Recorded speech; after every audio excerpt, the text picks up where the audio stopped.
राधे राधे, हरे कृष्णा। कैसे हो आप सभी लोग? आशा करती हूँ आप सभी परम मंगल में होगे, स्वस्थ होगे, अच्छे होगे। सर्वप्रथम आप सभी को राधा अष्टमी की अनंत और अनंत शुभकामनाएं। आप लोगों को पता है कि अगर आपने जन्माष्टमी का व्रत करा है और राधा अष्टमी का व्रत नहीं करा तो आपका जन्माष्टमी का व्रत आधा अधूरा माना जाएगा, क्योंकि राधा के बिना हमारे कृष्ण भी आधे हैं। और लोग बाकी बिहार जी के मंदिर में जाते हैं, वृंदावन में जाते हैं और बोलते हैं राधा राधा। भगवान श्री कृष्ण जी स्वयं कहते हैं कि अगर आप मेरी पूजा अर्चना वंदना करते हो तो कोई गारंटी नहीं है कि आपको भगवत प्राप्ति होगी या नहीं होगी, लेकिन अगर आप मेरी भी आराध्य राधा रानी की पूजा अर्चना वंदना कर लेते हो तो ये 100% गारंटी है कि मेरी कृपा भी आप पर जरूर और जरूर बनी रहेगी। एक उपाय मैं अभी आप लोगों को बता देती हूँ, उसके बाद मैं आप लोगों को बताऊंगी कि कैसे श्री कृष्ण जी की आराध्य राधा रानी की राधा अष्टमी पर विशेष पूजा अर्चना वंदना करनी है। अगर आप वृंदावन में वास चाहते हो तो ये राधा अष्टमी पर राधा रानी से प्रार्थना कीजिए कि आपको श्रीधाम वृंदावन में वास मिले। नई राधा रानी लेके आना चाहते हो तो राधा अष्टमी बहुत अच्छा दिन है, नई राधा रानी राधा अष्टमी पर अवश्य लेके जाइए।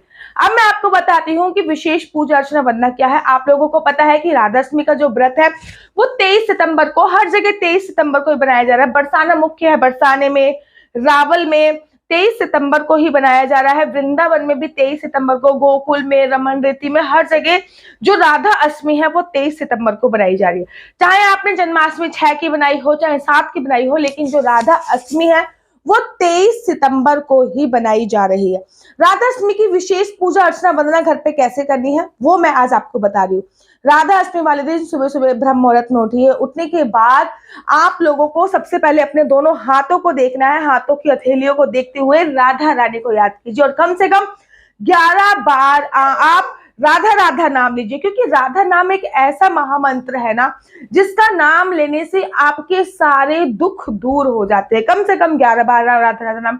सीधा पैर जमीन के नीचे रखिए, जमीन माता को स्पर्श कीजिए। धरती माता को धरा बोला जाता है क्योंकि ये हम सबका भार धरती है, इसलिए इनको धरती भी बोला जाता है। धरती माता को स्पर्श कीजिए, उसके बाद उठ जाइए, अपना सीधा पैर नीचे रख के उठ जाइए और उसके तत्पश्चात आपको सोच आदि से निर्मित हो, लेकिन सोच आदि जाना है, अर्थात किसी भी व्रत में आपको मोशन करना, पोटी जाना बहुत जरूरी होता है, क्योंकि महिलाओं में पोटी ना आने की प्रॉब्लम होती है। इसलिए मैं ये बात बताती हूँ कि कोई भी व्रत हो उसमें आंतरिक शुद्धि भी जरूरी होती है, तो वॉशरूम जाना बहुत जरूरी है, पोटी करना भी बहुत जरूरी है। अगर पोटी ना आए तो उसके लिए अगर आप मुझसे जानना चाहते हो तो मैं उसके लिए अलग से वीडियो बना दूंगी कि दीदी मोशन नहीं आता या कॉन्स्टिपेशन रहता तो उसके लिए क्या करना चाहिए। उसके बाद आपको अपनी वॉशरूम जाने के बाद अपनी अंजलि में यहाँ पे आपको 12 बार पानी लेके कुल्ला करना है और मुख की शुद्धि कर लेते हैं, क्योंकि कोई भी व्रत में हम लोग किसी भी प्रकार का व्रत रखें उसमें हम लोगों को विशेषकर कोलगेट पेस्ट नहीं करना चाहिए, क्योंकि उसमें पता नहीं क्या क्या मिला होता है। उसके बाद नहाने की बारी आती है। नहाने के जल में आप 1 चुटकी हल्दी डाल के स्नान कीजिए या फिर गंगा जल डाल के स्नान कीजिए। इन दोनों में से आप कुछ भी डाल के स्नान कर सकते हैं। ये दोनों ही चीजें बहुत जरूरी है। नहाने के बाद आज आपको पीले रंग के कपड़े और नीले रंग के कपड़े पहनने, जैसे मैंने ये कलर पहना हुआ ना, इससे भी डार्क नीला पहन सकते हैं। मैं हमेशा मना करती हूँ कि आपको नीले नहीं पहने, काले नहीं पहने, भूरे नहीं पहने। आज मैं आपसे खुद कह रही हूँ कि आपको नीले रंग के कपड़े ही पहनने हैं, क्योंकि राधा रानी का जो पसंदीदा कलर है, राधा रानी को नीला रंग बहुत बहुत ज्यादा बोला जाता है। भगवान को जैसे पीतांबरी बोला जाता है क्योंकि उनको पीला कलर बहुत ज्यादा पसंद है, वैसे ही राधा रानी को नीलांबरी बोला जाता है क्योंकि उनका नीला कलर अति प्रिय है। पूरे घर में गंगा जल का छिड़काव कीजिए और पूजा स्थल पर आ जाइए। पूजा स्थल पे आने के बाद सबसे पहले संकल्प ले लीजिए। आप जैसे भी बिल्कुल सिंपल तरीके से सुबह की जो पूजा करते हो वही पूजा कीजिए, लेकिन आप संकल्प ले लीजिए कि मैं आज पूरी विधि विधान से राधा अष्टमी का व्रत रखने जा रही हूँ। मैं जैसे भी आप व्रत रख रहे हो, ठीक है ना, संकल्प में आपको हमेशा बोलते हो श्री विष्णु श्री विष्णु श्री, लेकिन इस बार संकल्प में आपको बोलना है राधा राधा राधा, अपना नाम अपना गोत्र आपको बोलना है। उसके बाद आपको संकल्प लेना है कि आप जैसे भी व्रत रख रहे हो, जिस स्थान पर रह के भी व्रत रख रहे हो, अर्थात में रह के व्रत रख रहे हो तो आप पूना बोलोगे, वृंदावन में रह के व्रत रख रहे हो तो वृंदावन बोलोगे, दिल्ली में रह के व्रत रख रहे हो तो दिल्ली बोलोगे। तो अर्थात संकल्प लेना है आपको, और संकल्प में आप जैसा भी व्रत रख रहे हो दोपहर को 12 बजे तक व्रत रख रहे हो तो दोपहर को 12 बजे तक का संकल्प लीजिए। उसके बाद अगर आप तारे देखकर अपना व्रत का विश्राम कर दोगे तो वैसा संकल्प लीजिए। अगले दिन आप व्रत का पारायण करोगे तो आप वैसा संकल्प लीजिए। तो आप जैसा भी व्रत रख रहे हो उस हिसाब से आपको व्रत का संकल्प लेना है, वो आपके ऊपर निर्भर। मैं छोड़ती हूँ कि 3 प्रकार का व्रत होता है 12 बजे तक। तो जैसे कि जन्माष्टमी पे चांद को अर्घ देख के व्रत का विश्राम किया जाता है, वैसे ही राधाष्टमी पे तारों को अर्घ देख के व्रत का विश्राम भी किया जाता है, या फिर अगले दिन। तो 3 प्रकार के व्रत में से जो सा भी व्रत हो वो व्रत का आप संकल्प लीजिए, आप जैसा भी रख रहे हो। उसके बाद आप लोगों को संकल्प लेने के बाद आप लोगों को आरती करनी है। सुबह की पूजा खत्म होगी, उसके बाद आप लोगों को बनानी है अरबी। अपने किचन एरिया में जाइए, अरबी बनाइए, मठा वाली अरबी बनाइए, अरबी का हलवा बनाइए, अरबी के पकौड़े बनाइए। वैसे राधा रानी को 2 चीजें बहुत ज्यादा प्रिय है, एक है अरबी, एक है कड़ी। कड़ी भी राधा रानी को बहुत प्रिय है। राधा रानी कुकिंग में इतनी एक्सपर्ट थी ना, मतलब खाने पीने की चीजें बनाने में इतनी निपुण थी कि वो कन्हैया जी को रोज नई नई व्यंजन बना के खिलाया करती थी। एक व्यंजन एक ही दिन बनाती थी, पूरे साल में उस व्यंजन को रिपीट नहीं करती थी, उस खाने को रिपीट नहीं करती थी। जो सब्जी उन्होंने आज बना दी उसका नंबर 1 साल बाद ही आता था। तो खाने पीने की कला में वो इतनी ज्यादा कुशल थी, इतनी ज्यादा निपुण थी वो लोग। तो आप अरबी का हलवा बना सकते हैं, अरबी की सब्जी बना सकते हैं, दही वाली अरबी बना सकते हैं। अरबी राधा रानी को इतनी ज्यादा पसंद थी कि अरबी जो है, अरबी का जो भोग आप लोगों को, अरबी जो है, अरबी का प्रसाद वृंदावन में बरसाने में दुकानों पर मिलता है राधाष्टमी वाले दिन। इतनी ज्यादा अरबी बना, तो अरबी बनाइए। कड़ी बना सकते हो तो कड़ी बनाइए, क्योंकि कड़ी भी राधा रानी को बहुत प्रिय थी, लेकिन सबसे प्रिय भोजन अरबी था। अरबी का भोजन बनाने के बाद 11:30 बजे या 11 बजे दोबारा से पूजा स्थल पे आ जाइए, और दोबारा से पूजा स्थल आने के बाद अगर आपके घर पे राधा रानी का विग्रह है तो राधा रानी की पूजा कीजिए।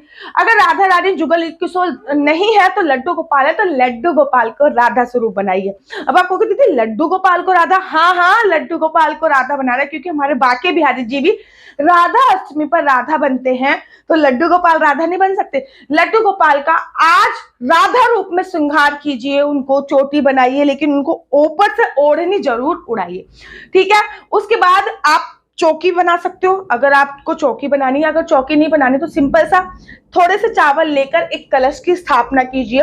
कलश के ऊपर आपको अशोक के या फिर आम के पत्ते रखकर उसके ऊपर ढक्कन को बंद कर दीजिए, या तो उसके ऊपर दिया रख दीजिए। या राधा रानी का अगर विग्रह है तो राधा रानी का विग्रह भी रख सकते हैं। चाहो तो अलग चौकी का निर्माण भी कर सकते हो, नहीं तो मंदिर प्रांगण में भी ये सब चीजें कर सकते हो। बेसिकली मैं अलग चौकी का निर्माण नहीं करती राधाष्टमी पे, मैं मंदिर प्रांगण में ही ये सारी चीजें कर लेती हूँ, क्योंकि कलश की स्थापना करनी होती है। कलश की स्थापना से पूर्व चावल रखने होते हैं नीचे, कलश के नीचे। उसके ऊपर फिर एक लोटा रखना होता है, उस लोटे को ऊपर से कुछ ना कुछ रोली या मोली बांधनी होती है। उसके ऊपर लोटे के ऊपर आम के अशोक के पत्ते रखने होते हैं, उसके ऊपर लोटे को ढकना होता है। अगर राधा रानी का स्वरूप है तो राधा रानी उस पर रखनी होती है, नहीं तो लड्डू गोपाल अगर लोटे के ऊपर आ सकते हैं तो लड्डू गोपाल को, जो उस दिन आपने राधा रानी बनाया, लड्डू गोपाल को रखना होता है। अगर उन दोनों में से कोई भी नहीं आ रहा तो एक दीपक उस पे आप जलाना होता है। राधा रानी को, लड्डू गोपाल को, देखो राधा रानी की पूजा बिना कन्हैया के अधूरी होती है। आपने लड्डू गोपाल को राधा रानी बनाया है तो वो दोनों एक में ही समाहित है। अगर जुगल किशोर है तो उनकी पूजा अर्चना करनी है। छोटी सी राधा रानी है तो उनके साथ लड्डू गोपाल की पूजा करनी है, ठीक है। तो सबसे पहले उनको पंचामृत से उनको स्नान कराइए। पंचामृत से स्नान कराने के तत्पश्चात आप उनको थोड़ा सा शहद अवश्य चटाइए। लोग कहते हैं दीदी जैसे कि कन्हैया जी का प्रादुर्भाव खीरे में करते हैं, क्या राधा रानी का प्रादुर्भाव भी खीरे में होता? नहीं, राधा रानी का प्रादुर्भाव खीरे में नहीं होता। राधा रानी कमल में जन्मी थी, ठीक है ना, खीरे में नहीं। अगर कमल का फूल मिलता है तो उनको कमल का फूल के ऊपर विराजमान कीजिए, वो सर्वोत्तम है। उस दिन भी अखंड ज्योत अवश्य जलाइए। अगर जन्माष्टमी पे भूल गए हो तो उस दिन 56 भोग भी बना सकते हैं। अगर जन्माष्टमी पे नहीं किया है, जन्माष्टमी पे अखंड ज्योत बुझ गई थी या फिर अखंड ज्योत नहीं जला पाए, तो उस दिन भी आप अखंड ज्योत इत्यादि जला सकते हो। ये सबसे सिंपल तरीका मैं आपको पूजा का बता रही हूँ, इससे सिंपल तरीका पूजा का कोई भी नहीं हो सकता, ठीक है। भोग बनाइए, कम से कम देखिए 56 भोग नहीं बना पा रहे हो, अगर जन्माष्टमी पे बना लिए तो कम से कम अष्टमी तिथि है, 8 भोग की प्रधानता दीजिए। अरबी जरूर होनी चाहिए, खीर जरूर होनी चाहिए, कड़ी अगर आप बना सकते हो तो कड़ी भी आप लोग अवश्य बनाइए, ठीक है। बाकी आपकी मर्जी है, आप कुछ भी बना सकते हो, मुझसे मत पूछिए दीदी पूरी बना लो, रोटी बना लो, ठीक है ना, हलवा बना लो, छोले बना लो, जो भी आपका मन करे वो आप बना सकते हो। राधा रानी को आप भोग स्वरूप अवश्य दीजिए। कोई भी जो सीजन के फल है वो राधा रानी को अवश्य और अवश्य दीजिए। जो भी सीजन के फल है वो राधा रानी को समर्पित कीजिए। फिर आप राधा रानी की आरती कीजिए, और राधा रानी की आरती करने के बाद वहीं पे बैठकर ओम राधा वल्लभाय नमः, ध्यान रखिए, ओम राधा वल्लभाय नमः, ओम राधा वल्लभाय नमः, ओम राधा वल्लभाय नमः, ओम राधा वल्लभाय नमः, इसका कम से कम 108 बार आपको जाप अवश्य और अवश्य करना है। ओम राधा वल्लभाय नमः, ओम राधा वल्लभाय नमः, इसका कम से कम आपको 108 बार जाप जरूर करना है। साथ ही के साथ इस बात का भी आपको ध्यान रखना है कि आपको राधा चालीसा का संकल्प, अगर आप राधा चालीसा पढ़ने का संकल्प लेना चाहते हो कि 21 दिन तक हम राधा चालीसा का पाठ करेंगे, तो इसी दिन से राधा चालीसा का संकल्प आपको लेना है। और आपको साथ ही के साथ इस बात का भी ध्यान देना है कि आपको पूरे दिन किसी की निंदा नहीं करनी, चुगली नहीं करनी है आपको, ठीक है ना। आपको पृथ्वी शयन करना है, अगर रात्रि के समय करना है तो पृथ्वी शयन, दोपहर को या दिन में आपको सोना नहीं है किसी भी कीमत पर। और आपको इस बात का भी ध्यान रखना है कि आपको लड्डू गोपाल के या राधा रानी को जो भी वस्त्र पहनाने हैं वो पीले, नीले कह रही हूं मैं, नीले ही होने चाहिए, ठीक है ना, क्योंकि राधा रानी का जो मुख्य वो है वो नीला ही है। और राधा रानी को श्रृंगार का सामान, अगर आप सुहागन हो तो राधा रानी को श्रृंगार का सामान आप लोग जरूर और जरूर समर्पित कीजिए।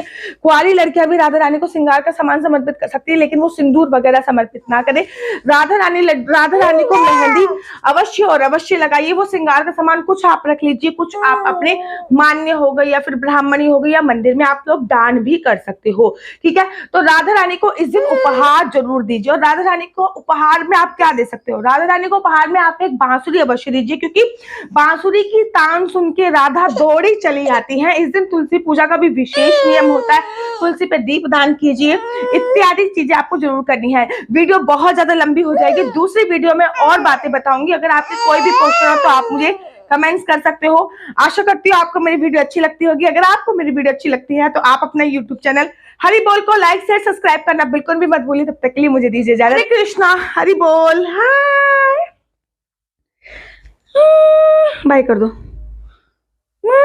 राधे राधे राधे राधे कर दो, राधे।